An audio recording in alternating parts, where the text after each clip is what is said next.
This is a story about a world obsessed with stuff. It's a story about a system in crisis. We're trashing the planet, we're trashing each other, and we're not even having fun. The good thing is that when we start to understand the system, we start to see lots of places to step in and turn these problems into solutions.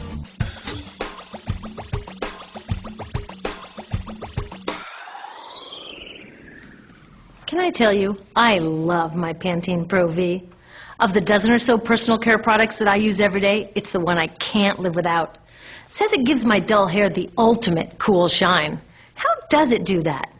I was wondering that while I was lathering it in my hair one day, so I read the ingredients right here. Sodium lauryl sulfate, tetrasodium EDTA, methyl isothiazolinone. What is this stuff? I took this list to some scientists who know how to read it. Turns out my Pantene contains a chemical linked to cancer. And lots of other products in my bathroom, from sunscreen to lipstick and even baby shampoo, also contain chemicals linked to cancer or other problems like learning disabilities, asthma, and even damaged sperm. Like most parents, I try to keep my family safe. But now I find out my bathroom is a minefield of toxins? What are we supposed to do? To find out the answers, we have to go back to one of the key features of our materials economy: toxics in, toxics out. If, at the factory, you pour toxic chemicals into a product, like baby shampoo, you're going to wind up with toxic baby shampoo, and toxics in workers, communities, and, babies. So let's take a closer look at this toxic outrage where it seeps into our lives every day, in the bathroom. The average woman in the U.S. uses about 12 personal care products daily. The average man about 6. Each product containing a dozen or more chemicals. Less than 20% of chemicals in cosmetics have been assessed for safety by the industry's safety panel, so we just don't know what they do to us when we use them. Would you fly on an airline that only inspects 20% of its planes? Of course, not all of these chemicals are dangerous, but we know that many are. Some are carcinogens. That means that they can cause cancer.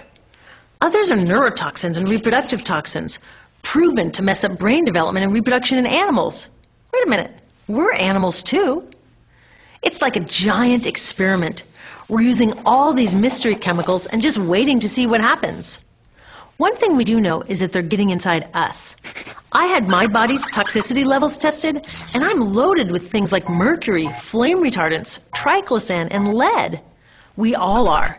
Even babies are being born pre-polluted. Now, I know we can't live in a lead-free world, but do we have to put lead in our lipstick? I don't know. Maybe it's my fault. Maybe I just bought the wrong thing. At the store, the choices seem endless. I can get lipstick in 49 shades, or shampoo for hair that's too dry, oily, fine, limp, or frizzy. But what about the choices that really matter? Like the choice to buy products that are safe? It turns out the important decisions don't happen when I choose to take a product off the shelf.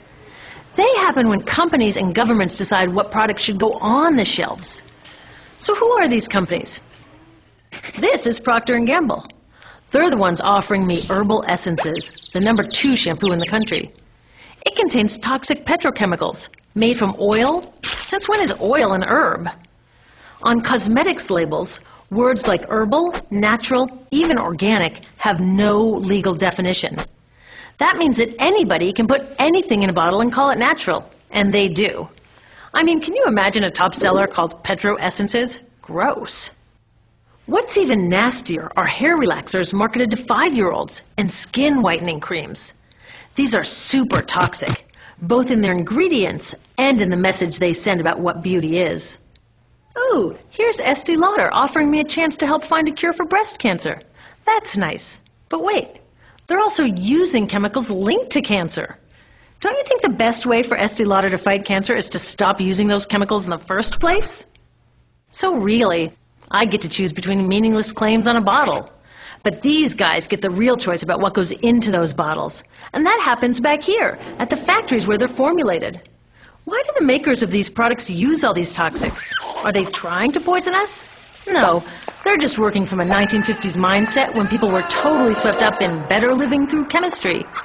In all that excitement, they forgot to worry about human health impacts. That was years ago, and they're still using these same old toxic chemicals. Today, big cosmetics companies say the doses of poison in their products are small enough to be harmless. Yeah, maybe if you use them once a year. I guess they never get out and see that their products are being used and combined with other products every day. A little toxic dose under your arms, a little more on your hair, on your lips. And workers in nail and hair salons get dosed all day long. So the industry is used to doing things this way. And they can.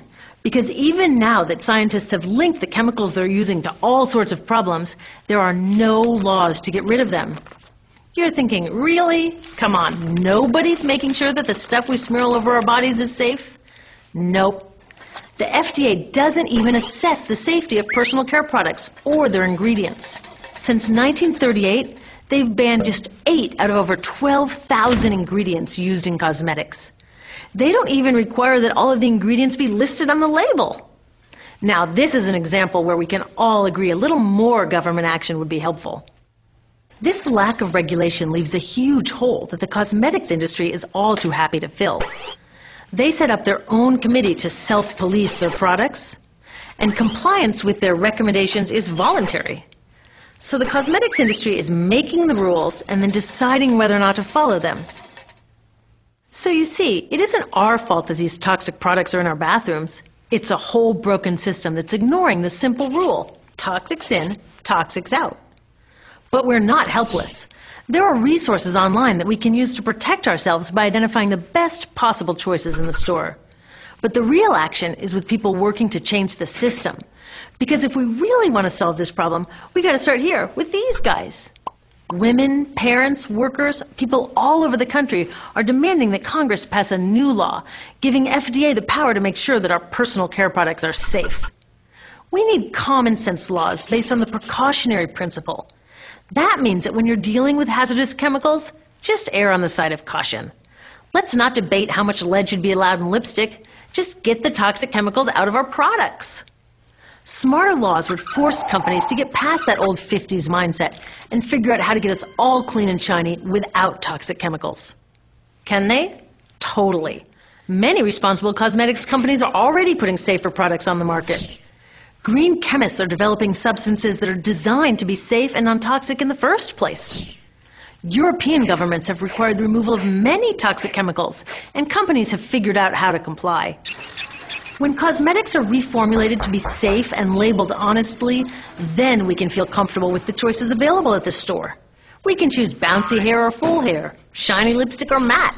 We can even choose to feel beautiful without using 20 products. But we'll know that whatever we choose, the most important choice, the choice to be safe and healthy, has already been made.